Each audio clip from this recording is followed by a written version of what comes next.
প্রিয় দর্শক ও শ্রোতা বন্ধুরা, রেডিও ভেরিতাস এশিয়া বাংলা বিভাগের পক্ষ থেকে ঢাকার চিঠি অনুষ্ঠানে আপনাদেরকে স্বাগতম জানাচ্ছি। আজকে আমাদের এই ঢাকার চিঠি অনুষ্ঠানে আমরা জানব মৃৎশিল্পের কিছু কথা। বন্ধুরা, আসলে ঐতিহ্য কি? ঐতিহ্য হলো বিশেষ বিশেষ সম্প্রদায় যখন বিশেষ কোনো একটি সাংস্কৃতিক জীবনশৈলীকে বংশ পরম্পরায় বহন করতে থাকে, তখন তাকে ঐতিহ্য বলে অভিহিত করা হয়। ঠিক তদ্রূপভাবে যুগ যুগ ধরে বাংলার ঐতিহ্যের মধ্যে মৃৎশিল্পও যেন ঐতিহ্যকে ধারণ করে আছে পরম মমতায়। মৃৎ শব্দের অর্থ হচ্ছে মৃত্তিকা বা মাটি, আর শিল্প বলতে বোঝানো হয় সুন্দর ও সৃষ্টিশীল বস্তুকে। তাই মাটি দিয়ে তৈরি সব শিল্পকর্ম মৃৎশিল্প হিসেবেই পরিচিত। ঘরের সৌন্দর্য শোভা বর্ধন করতে মাটির তৈরি জিনিসের বিকল্প নেই। যারা এই শিল্পকর্মের কারিগর তাদেরকে বলা হয় কুমার। আমাদের দেশে এই শিল্পের ব্যবহার সেই আদিকাল থেকেই। মাটির সাথে এদেশের মানুষের প্রাণের সম্পর্ক, আত্মার সম্পর্ক।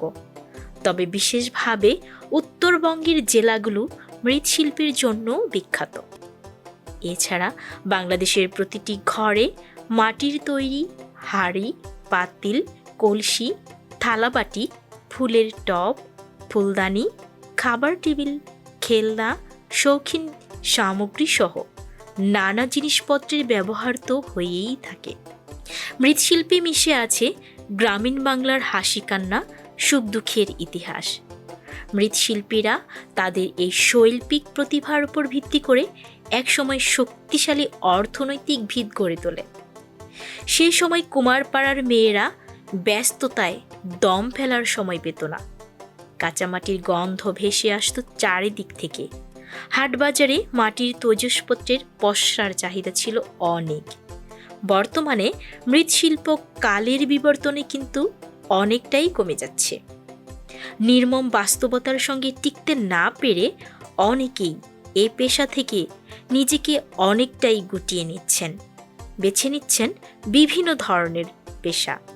আজকাল বৈশাখী মেলা বা গ্রামীণ কিছু মেলায় ঘুরতে গেলে দেখা মিলে পোড়ামাটির নানাবিধ কাজ, গৃহস্থালির নিত্য ব্যবহার্য দ্রব্যাদি, পুতুল, খেলনা, প্রতিমা এবং অসংখ্য তৈজসপত্র। এছাড়াও মৃৎশিল্প জাদুঘর বা জাতীয় জাদুঘরে দেখা যায় যে সেই সময়ে বাংলার কুমারপাড়ার কিছু চিত্র। ঐতিহ্যবাহী এ শিল্পকে টিকিয়ে রাখতে সরকারি বেসরকারি হস্তক্ষেপ, নানা উদ্যোগ গ্রহণ করার সময় এখন সময়ের দাবি। আর তা না হলে অচিরেই হারিয়ে যাবে গ্রাম বাংলার এই মৃৎশিল্প। তাই আসুন আমাদের এই মৃৎশিল্পকে বাঁচিয়ে রাখতে, আমাদের ঐতিহ্যকে আরও এগিয়ে নিয়ে যেতে আমরা সচেষ্ট হই। এতক্ষণ আমাদের সাথে থাকার জন্য আপনাদেরকে অসংখ্য ধন্যবাদ জানাচ্ছি।